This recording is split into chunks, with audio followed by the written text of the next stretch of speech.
ರೇಣುಕಾಸ್ವಾಮಿ ಕೊಲೆ ಪ್ರಕರಣದಲ್ಲಿ ದರ್ಶನ್, ಪವಿತ್ರ ಗೌಡ ಸೇರಿದಂತೆ 17 ಮಂದಿ ಅರೆಸ್ಟ್ ಆಗಿದ್ರು. ಇವರೆಲ್ಲರೂ ಈಗ ಜಾಮೀನಿನ ಮೇಲೆ ಹೊರಕ್ಕೆ ಬಂದಿದ್ದಾರೆ. ಈ ಪ್ರಕರಣದ 17 ಆರೋಪಿಗಳು ಇಂದು ಕೋರ್ಟ್ ಮುಂದೆ ಹಾಜರಾಗುವ ಸಾಧ್ಯತೆ ಇದೆ. ಹೀಗಾಗಿ ಕೋರ್ಟ್ ಎದುರು ಭದ್ರತೆ ಆಯೋಜಿಸಲು ಎಲ್ಲ ಸಿದ್ಧತೆ ನಡೆದಿದೆ. ಹೈಕೋರ್ಟ್ ವಿಚಾರಣೆ ವೇಳೆ ದರ್ಶನ್ ಹಾಗೂ ಪವಿತ್ರ ಮತ್ತೆ ಮುಖಾಮುಖಿಯಾಗುವ ಸಾಧ್ಯತೆ ಇದೆ. ಬೆಂಗಳೂರಿನ 57ನೇ ಸಿಸಿಎಚ್ ಕೋರ್ಟ್ನಲ್ಲಿ 17 ಆರೋಪಿಗಳ ವಿಚಾರಣೆ ನಡೆಯಲಿದೆ.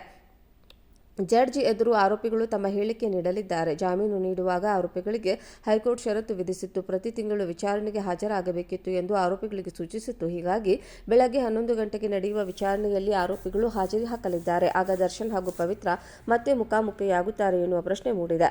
ಕೆಲವೊಮ್ಮೆ ಆರೋಪಿಗಳು ಕೋರ್ಟ್ಗೆ ಹಾಜರಾಗಲು ಸಾಧ್ಯವಾಗದೇ ಇರಬಹುದು. ಈ ವೇಳೆ ಎಲ್ಲ ಆರೋಪಿಗಳು ಸೂಕ್ತ ಕಾರಣ ನೀಡಿ ವಿನಾಯಿತಿ ಪಡೆಯಬೇಕು. ಇಲ್ಲದಿದ್ದರೆ ಕಾನೂನಾತ್ಮಕವಾಗಿ ಸಮಸ್ಯೆಗಳನ್ನು ಎದುರಿಸಬೇಕಾಗುತ್ತದೆ. ದರ್ಶನ್ ಅವರು ಡೆವಿಲ್ ಸಿನಿಮಾ ಕೆಲಸಗಳಲ್ಲಿ ತೊಡಗಿಕೊಳ್ಳಬೇಕಿದೆ. ಸದ್ಯ ಅವರು ಬೆನ್ನು ನೋವಿನಿಂದ ಬಳಲುತ್ತಿದ್ದಾರೆ. ಈ ಚಿತ್ರದ ಶೂಟಿಂಗ್ ಶೀಘ್ರವೇ ಆರಂಭವಾಗಬೇಕಿದೆ. ಈ ಚಿತ್ರದ ಬಳಿಕ ಪ್ರೇಮ್ ಜೊತೆಯೂ ದರ್ಶನ್ ಸಿನಿಮಾ ಮಾಡ್ತಿದ್ದಾರೆ. ಸೂರಪ್ಪ ಬಾಬು ಜೊತೆ ದರ್ಶನ್ ಸಿನಿಮಾ ಮಾಡಬೇಕಿತ್ತು, ಆದರೆ ಅದು ಸಾಧ್ಯ ಆಗುತ್ತಿಲ್ಲ ಎಂದು ಅವರು ಹೇಳಿಯಾಗಿದೆ. ರೇಣುಕಾಸ್ವಾಮಿ ಕೊಲೆ ಪ್ರಕರಣದಲ್ಲಿ ದರ್ಶನ್, ಪವಿತ್ರ ಗೌಡ ಸೇರಿದಂತೆ 17 ಮಂದಿ ಅರೆಸ್ಟ್ ಆಗಿದ್ರು. ಇವರೆಲ್ಲರೂ ಈಗ ಜಾಮೀನಿನ ಮೇಲೆ ಹೊರಕ್ಕೆ ಬಂದಿದ್ದಾರೆ. ಈ ಪ್ರಕರಣದ 17 ಆರೋಪಿಗಳು ಇಂದು ಕೋರ್ಟ್ ಮುಂದೆ ಹಾಜರಾಗುವ ಸಾಧ್ಯತೆ ಇದೆ. ಹೀಗಾಗಿ ಕೋರ್ಟ್ ಎದುರು ಭದ್ರತೆ ಆಯೋಜಿಸಲು ಎಲ್ಲ ಸಿದ್ಧತೆ ನಡೆದಿದೆ. ಹೈಕೋರ್ಟ್ ವಿಚಾರಣೆ ವೇಳೆ ದರ್ಶನ್ ಹಾಗೂ ಪವಿತ್ರ ಮತ್ತೆ ಮುಖಾಮುಖಿಯಾಗುವ ಸಾಧ್ಯತೆ ಇದೆ.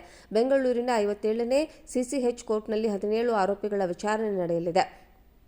ಜಡ್ಜಿ ಎದುರು ಆರೋಪಿಗಳು ತಮ್ಮ ಹೇಳಿಕೆ ನೀಡಲಿದ್ದಾರೆ. ಜಾಮೀನು ನೀಡುವಾಗ ಆರೋಪಿಗಳಿಗೆ ಹೈಕೋರ್ಟ್ ಷರತ್ತು ವಿಧಿಸಿತ್ತು. ಪ್ರತಿ ತಿಂಗಳು ವಿಚಾರಣೆಗೆ ಹಾಜರಾಗಬೇಕಿತ್ತು ಎಂದು ಆರೋಪಿಗಳಿಗೆ ಸೂಚಿಸಿತ್ತು. ಹೀಗಾಗಿ ಬೆಳಗ್ಗೆ 11 ಗಂಟೆಗೆ ನಡೆಯುವ ವಿಚಾರಣೆಯಲ್ಲಿ ಆರೋಪಿಗಳು ಹಾಜರಿ ಹಾಕಲಿದ್ದಾರೆ. ಆಗ ದರ್ಶನ್ ಹಾಗೂ ಪವಿತ್ರ ಮತ್ತೆ ಮುಖಾಮುಖಿಯಾಗುತ್ತಾರೆ ಎನ್ನುವ ಪ್ರಶ್ನೆ ಮೂಡಿದೆ.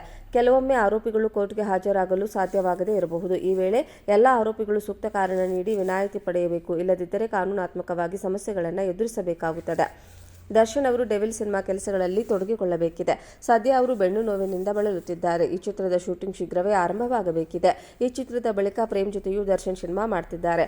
ಸೂರಪ್ಪ ಬಾಬು ಜೊತೆ ದರ್ಶನ್ ಸಿನಿಮಾ ಮಾಡಬೇಕಿತ್ತು, ಆದರೆ ಅದು ಸಾಧ್ಯ ಆಗುತ್ತಿಲ್ಲ ಎಂದು ಅವರು ಹೇಳಿಯಾಗಿದೆ.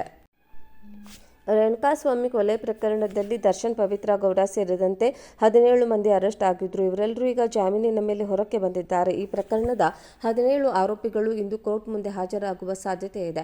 ಹೀಗಾಗಿ ಕೋರ್ಟ್ ಎದುರು ಭದ್ರತೆ ಆಯೋಜಿಸಲು ಎಲ್ಲ ಸಿದ್ಧತೆ ನಡೆದಿದೆ. ಹೈಕೋರ್ಟ್ ವಿಚಾರಣೆ ವೇಳೆ ದರ್ಶನ್ ಹಾಗೂ ಪವಿತ್ರ ಮತ್ತೆ ಮುಖಾಮುಖಿಯಾಗುವ ಸಾಧ್ಯತೆ ಇದೆ.